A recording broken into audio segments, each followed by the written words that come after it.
I'm Bill Paxton, Mayor of the City of Paducah.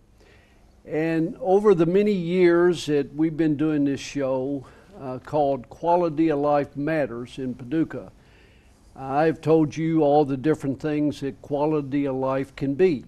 New roads, parks, skateboard parks, greenway trails, an awful lot of things that make a city have a good quality of life. Today we have Steve Ervin, Director of our Planning Department, and Charlie Doherty that works in planning with us today to talk about some of our inner city neighborhoods. We have been revitalizing our inner city neighborhoods, starting with Lower Town and making that area an attractive area with lovely homes for our artists and different people in the community.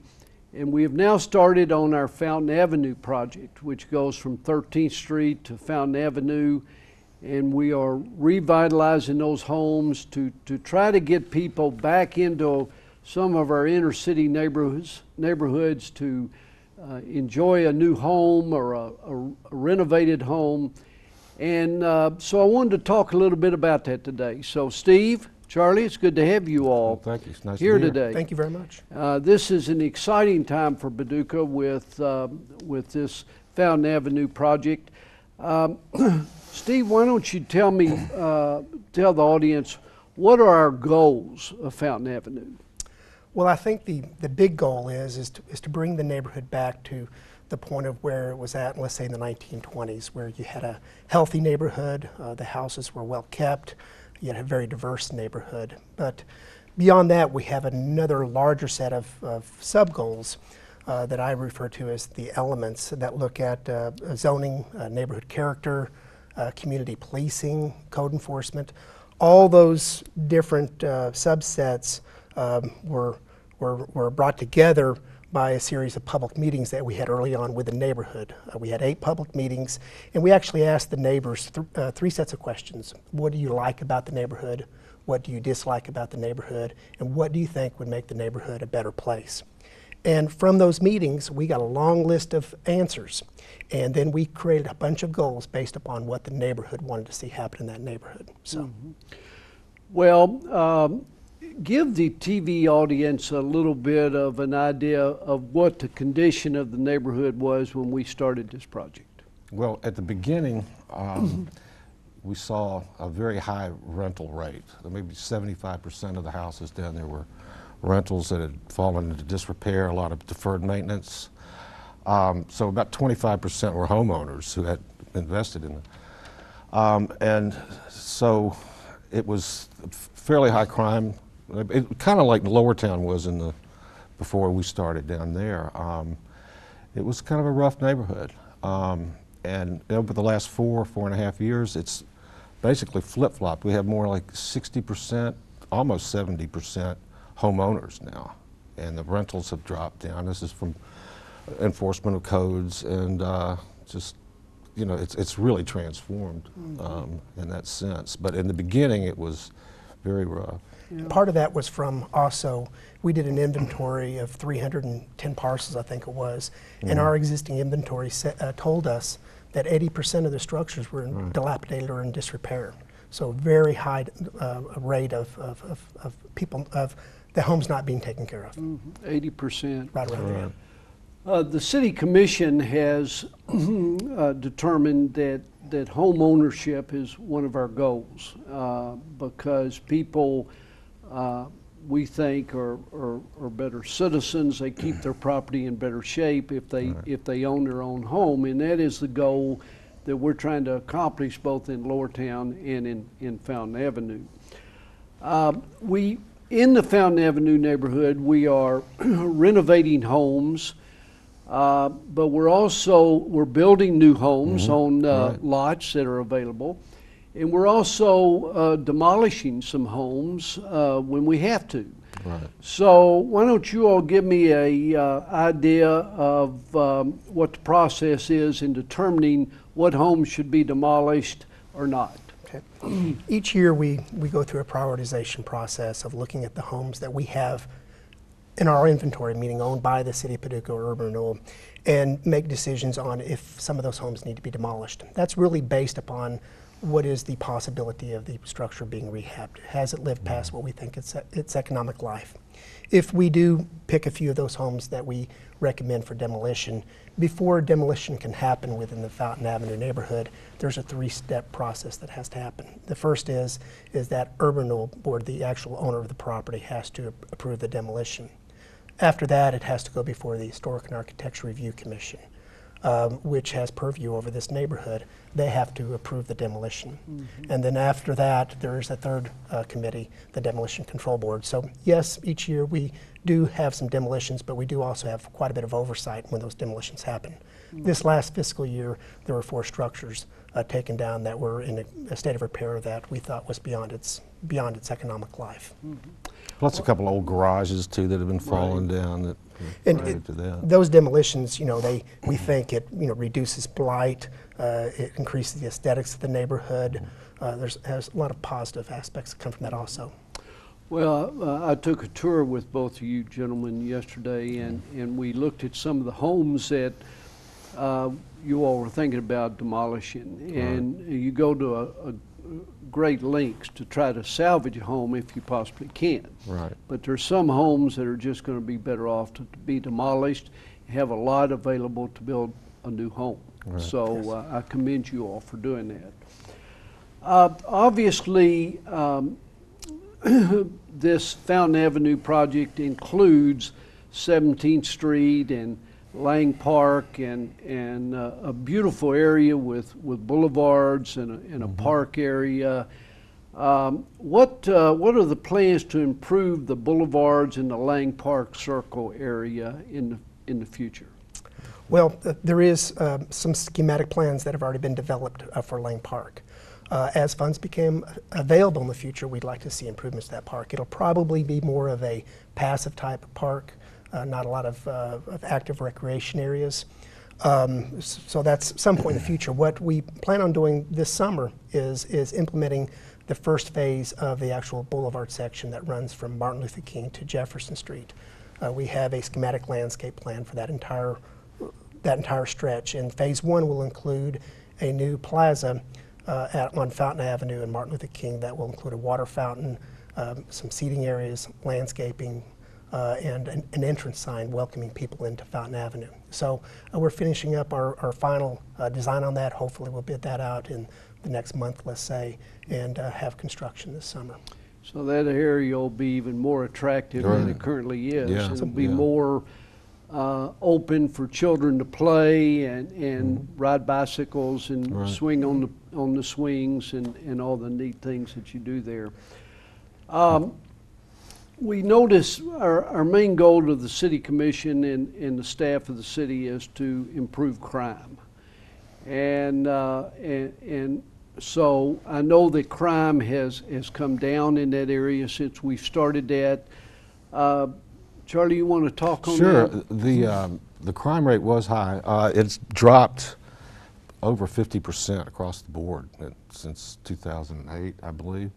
And it's continually dropping. We have a lot of cooperation from the police department on this. When we first started the program, the police had instigated a bicycle patrol and also increased car patrols, but the bicycle patrol was extremely successful.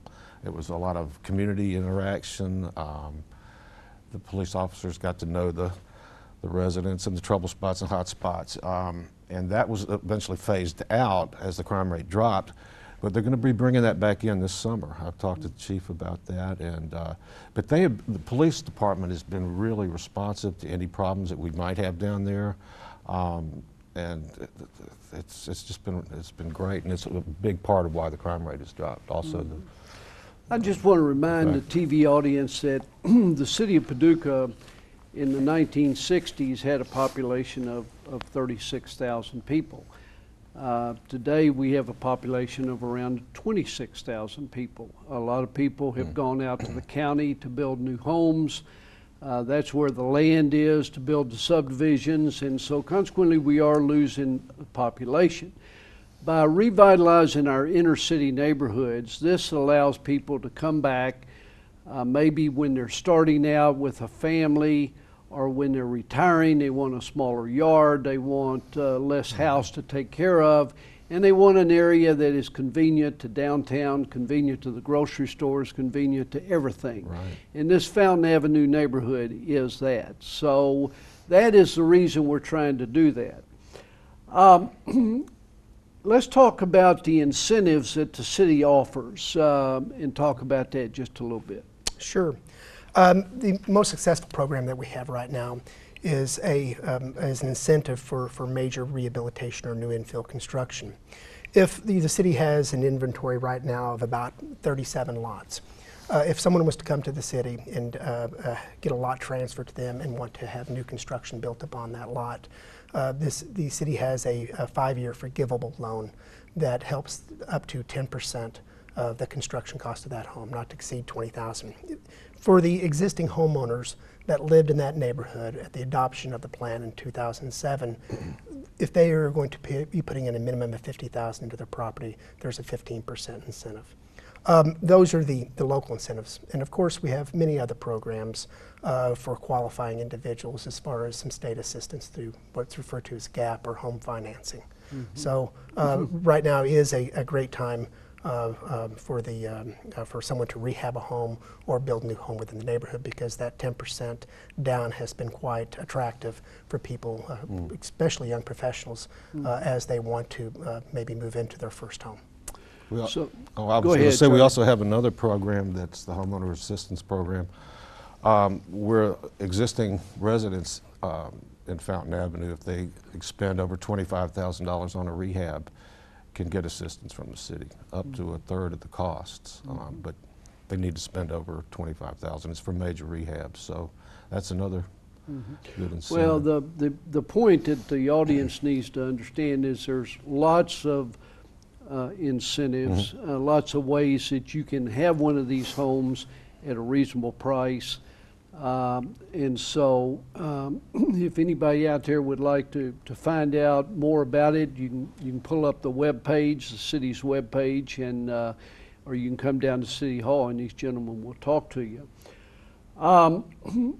Tell me about the partnership. Tell the audience a little bit about Midtown Alliance of Neighbors and sort of how that partnership works. Well, at the beginning of the plan, when the plan was drawn up, we realized the importance of getting a grassroots organization there, made up primarily of the citizens in the neighborhood, to buy into the revitalization. Originally, it was called the Midtown Alliance of Churches. It was headed up by Dr. West at Margaret Hank. He accepted a job shortly after that started, and it kind of morphed into the Midtown Alliance of Neighbors. It's headed up by Sharon Pote, and they have a board of directors. They're extremely active in helping residents in Fountain Avenue fix their houses up. They've done several repair affairs with the Kentucky Housing Corporation, where they'll come in and fix porches, paint a house. They actually are very, ambitious. They've done roofs, which normally is not, a repair affair is usually a day or two, blitz street type of thing. But they've attacked roofs. And so they've been really, really active and a vital part of the success of the program, I believe. And one of the things they really help the city in is, we have approximately 20 to 25 homes right now, is maintaining those homes, because we are property owners. And they go in and clean them out, repair windows if they need to be repaired, repair roofs for us at a very reduced rate. So there's been a lot of benefit to our process and the revitalization process. So what you're saying is the whole neighborhood is sort of rallied around this project. Right. And are volunteers to help. That's right. And that's great. And get back to the volunteers, there's also a neighborhood watch. It goes back to the crime thing. We've established a neighborhood watch program too. So the community's getting involved quite a bit. And we'll have AmeriCorps workers that's right. this summer going through our alleys and helping property owners clean up their property. So. So how many property lots are available now at this point for development? Lots, I believe, are 37 now. Of course, as more demos, we get more lots and the houses go down, but I think there are 37 lots now that could be, if you come to the city with a plan to construct a new house, that lot can be transferred for as little as $1, provided you follow the design guidelines. And Well, and what I want to talk about here a little bit is the mix of the public and the private investment. I mean, we've got the city spearheading this to improve this neighborhood, but we have a lot of private investment. Why don't you all talk a little bit about that? To date, we've had approximately $6 million worth of investment in the neighborhood. Of that $6 million, so far we've only had $375,000 of state money and then a $40,000 gap grant. The rest of that has been private investment. We've had 54 structures that have had major rehabilitation within the neighborhood. 27 structures have been transferred by urban renewal up to the state and has had a minimum of $50,000 spent on it. And we've had an additional 27 private rehabs. And of those 27, 12 have had a minimum of $50,000 expended on it. And many different types of houses and rehabs have been going on private investment within the neighborhood. Well, and you can see on the screen as we're talking how homes looked before you renovated them and how they look now. You can tell they're beautiful, and they've got a lot of them have screened-in porches. They have front porches that are covered. Sit out there and watch the cars go by. They've got nice decks on the back, so they're quite lovely. And the yards are small. As the TV public knows, you've got a lot of baby boomers, people that are beginning to retire, and they don't want to spend a lot of time cutting grass and taking care of their property, and they're looking for something a little bit smaller. And this is an ideal place to locate it. Like I said, it's so close to everything. This project is going to take more time. It's not something that's going to happen overnight. Right. This is sort of the first part, which from 13th to 17th, and then Steve, you mentioned that the commission and you all will look for other neighborhoods to go to. Why don't you speak a little bit about, once we complete this, where we go from there? Sure. This plan was adopted in 2007. I think the plan goal said 10 structures a year for a 10-year period. And to date, we're right around 57 structures that have had major rehabilitation. Over the next 3 or 4 years, as this plan continues to go, at that point, I think the mayor and the commission at that point would ask the planning department's recommendations on what they think the next neighborhoods would be for revitalization, whether it be Frenchtown, Uppertown, or phase 2 of Fountain Avenue, which is primarily from 17th to 21st Street. And at that point, they would give us direction to start another neighborhood planning process. I was going to just add that I think on our tour yesterday, you had mentioned the importance of staying focused on this plan, this 10-year plan, and I think that's crucial too, because we're reaching a point now where we are getting private investment. People are coming in and seeing the value here. The property values are rising. The neighborhood is transformed, basically, and so we're getting that private investment.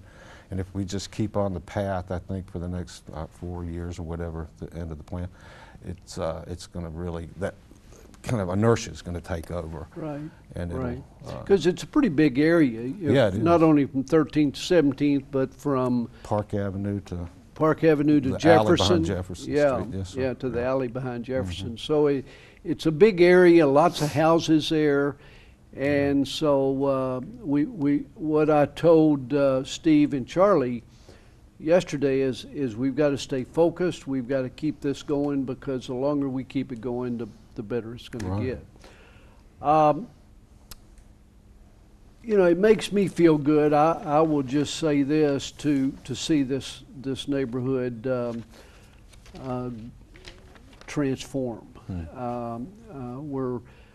We've got nice neighborhoods. We've got the Pines, and we've got Westwood, and we've got Fairfield, and we've got Jefferson Street, and all the pretty homes that are there. But this makes me feel good, and I think we've got a great plan in place to revitalize inner city neighborhoods. And what we have to do is continue to stay focused and to keep the momentum going. So it makes me feel good, and I applaud you guys for your hard work.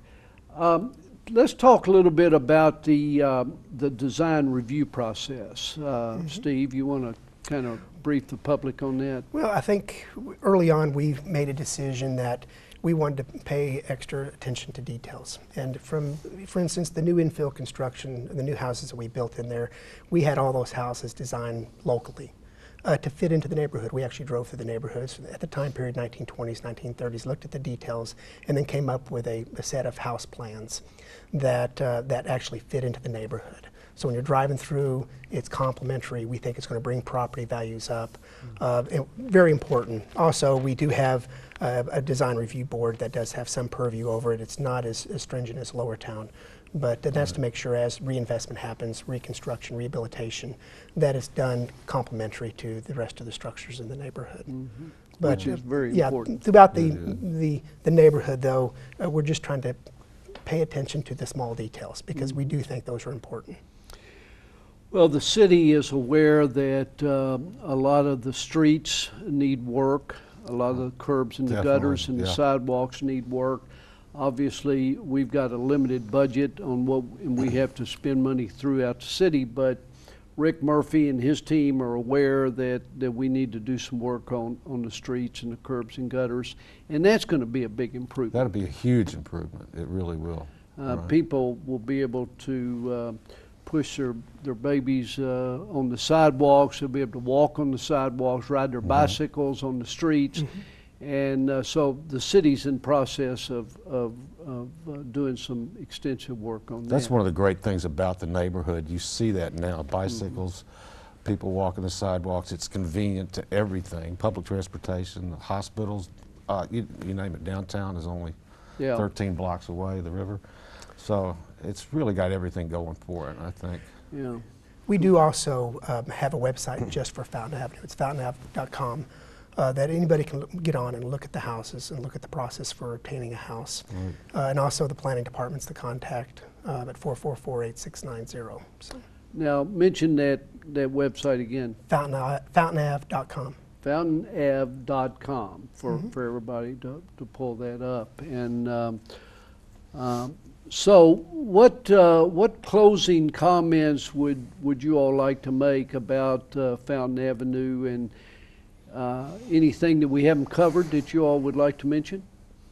Well, you had mentioned the baby boomers, retired folks coming down, that being an ideal neighborhood for them. I also think, and we've gotten a lot of response from young professionals, people that are buying their first house. With the incentives that we have down there, that 10% city incentive is used often for a down payment, which is a lot of times hard to make when you're buying your first house. And the size, the scale of the houses are, roughly, you can find them 1,200 square feet, 1,300, some larger ones, but they're great starter homes, as the real estate say. And again, the community, there's a real atmosphere of cooperation down there. So we've got a lot of young people, and I know you are running ads, TV spots, to interview those people and have them comment on what they feel about the neighborhood, and they're all very excited about being there. Yeah, it's great. We've, beyond the incentives we've talked about, we also quite often transfer the properties at a free reduced price. Quite often the building plans fees are waived. Quite often the sewer tap fees are waived because there's existing structures there. And we have gone out and had building plans produced ourselves. So if they have a house or we have a house that they would like to build, we'll provide that to them also. So it's really a great way for infill residential construction, which is awfully important. That's what's the new term of sustainability and smart growth, is moving people back into your community where all your infrastructure is in place, all your community facilities is very smart. It's healthy for the city. So we encourage anyone to call us and talk to us about what we have available. Yeah. Well, the City Commission is extremely excited about this project and about the plan that we have to renovate inner city neighborhoods. And so Steve and Charlie, I appreciate you coming, Thank and you for I having hope the us. audience has enjoyed learning about Fountain Avenue and where we're going and the direction we're going. I hope they will research what we have down there and maybe think about locating in Fountain Avenue. So again, it talks to the point that quality of life does matter. Low crime rate is a quality of life event. Good neighborhoods, parks, recreation, all those things, and we're working hard to try to create those so people will want to come to Paducah and live and raise a family. So it's good to be with you all. Thanks for joining us, and we'll see you next time. Thank you.